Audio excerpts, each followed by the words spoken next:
Hi, I've had such great feedback about The Housekeeper's Diary by Wendy Berry. You really enjoyed the first few episodes, so I'm going to keep going. As long as the interest is there, I will plough on. Now we're going to go into chapter 4, and the thing that stands out for me in chapter 4 is grey-white underwear. And you'll understand why when we get into it. Now, chapter 4 actually opens up on a weekend down at Highgrove, and Diana is there alone because Charles is away on an official engagement. And in order not to be lonely, she invited Uncle Andrew, Prince Andrew, down, and also his fiancée, Sarah Ferguson. Now, Barbara Barnes, the nanny, is actually off that weekend, so Wendy Berry has to help out Diana's dresser in looking after the boys, and also Wendy Berry has to greet any guests that arrive. So she was the one that actually greeted Sarah Ferguson in the hall. And I'll read you just that little snippet. I walked up to greet Sarah Ferguson in the hall, taking her slightly tattered, battered old suitcase up to the green room. So she then goes on to say that she put the suitcase on the bed in the green room. She opened it up. She was going to unpack for Sarah, whereupon Diana's dresser, Evelyn, joined her. And when she opened up the suitcase, Evelyn actually gasped. Now, that's where the grey-white underwear comes in, because there was a lot of this greyish-white underwear, which happens, doesn't it? When you wash your whites in with your blacks, that's what happens. It's not Sarah's fault.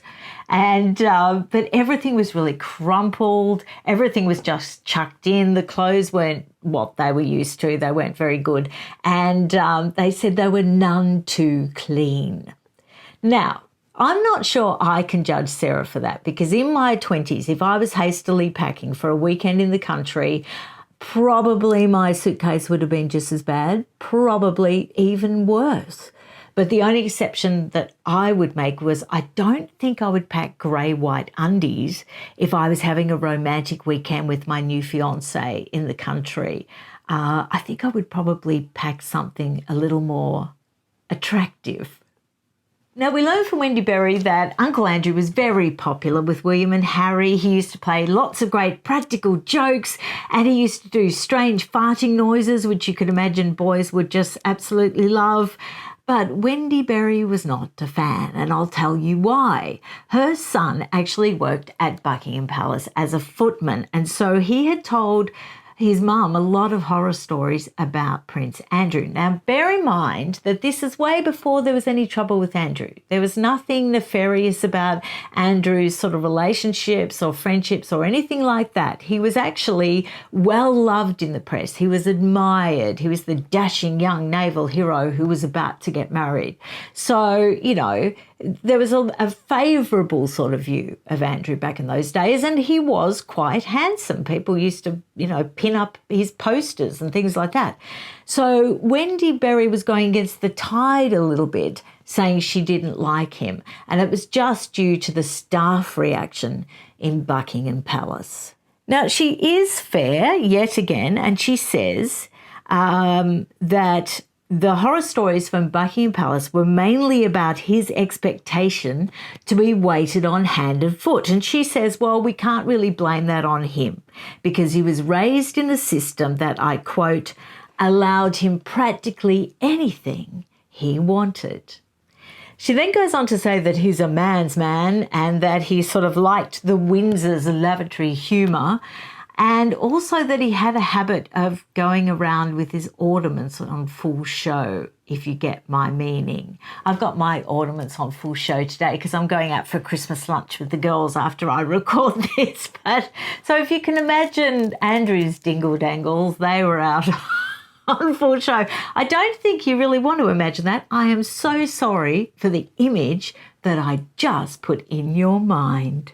She then goes on to describe the night that follows with Andrew, Sarah and Diana. And she says that much laughter coming from the dining room, and it was lovely to see Diana and the children having so much fun. And then Wendy Berry realises that this was exactly the happy family atmosphere that Prince Charles had always dreamt of for Highgrove. Then she points out that that happy family atmosphere was pretty much only achieved if only one of them was there. So if Diana was there with the boys, it was a happy family atmosphere. And if Charles was just there with the boys, It was a happy family atmosphere, but when you tried to put Charles with Diana and vice versa, quickly the happy family atmosphere sort of disintegrated. I'll just pause for a second, just give you a little bit of personal opinion. But on reading this book, I realised how silly it is for people to blame Charles or blame Diana or anything, or even try to take sides, because what you've got is two very unhappy people. And I don't think it really matters who had the first affair or who did what, because maybe one of them took steps to make themselves happy before the other. And honestly, I've read so many conflicting accounts of who that was. And again, I don't think it matters. The reason why this book is so interesting is because you can actually see it all falling apart slowly. And you can also see the effect that had on the kids, William and Harry, and also the effect it had on all the extended family and also even the staff. Charles and Diana go away on a skiing holiday, which is fair enough because the boys are just too young to ski. So they were left home for about a week, I think, with their nanny. And it's interesting that Wendy Berry says that this calm sort of came over the house because Barbara Barnes was so in control that when she was just left with the boys got very calm. There was no tears, there was no tantrums, there was a set routine. Everything was very smooth. And it was a routine that they would go and have their bath and they'd get their jammies on, and so they'd be in their little jammies and their dressing gowns and holding their teddies ready to go to bed. You can just imagine how adorable. And they would wait for the phone call from Mummy and Daddy, which would come in at 6:30 p.m. And both boys would talk to their mum and talk to their dad, and they were excited and loved it. And then it was Diana that would ask to speak to Barbara on her own, and she wanted a blow-by-blow, really detailed description of everything that went on in the boys' day. And then they would hang up, and then the next night it would happen again, like clockwork. So it seems, really good. And it's interesting that although Barbara Barnes was very strict with the boys, she never hit them or anything, just strict, firm, kind, but strict. They adored her. According to Wendy Berry, they absolutely adored her. They called her Baba, and they really genuinely loved her.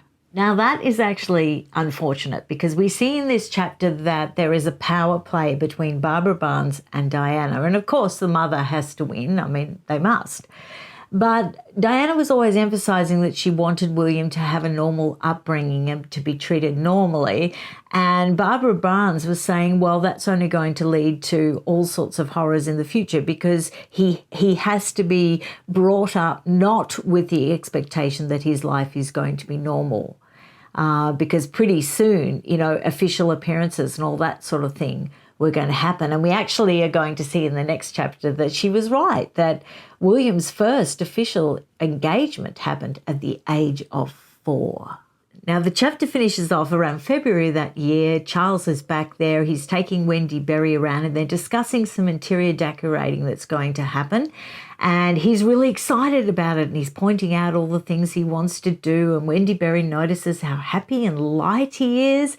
And so she mentions to a policeman later on, how she couldn't get over how happy and light he was and how he must be in love. Now, she just meant that a flippant remark, and she meant Diana, he must be in love, because they used to have these sort of romantic periods and then they would have these awful periods. So she was used to the highs and the lows.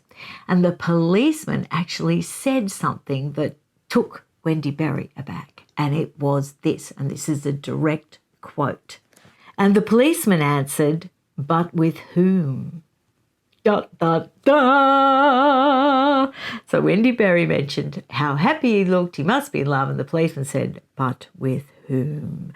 So on that cliffhanger, I will finish up and I will be back with chapter 5. Make sure you join me because as long as the interest is there, I will keep going. But if it fades off to a dribble, I won't. Okay, you've been warned. I'll see you again really soon. Bye.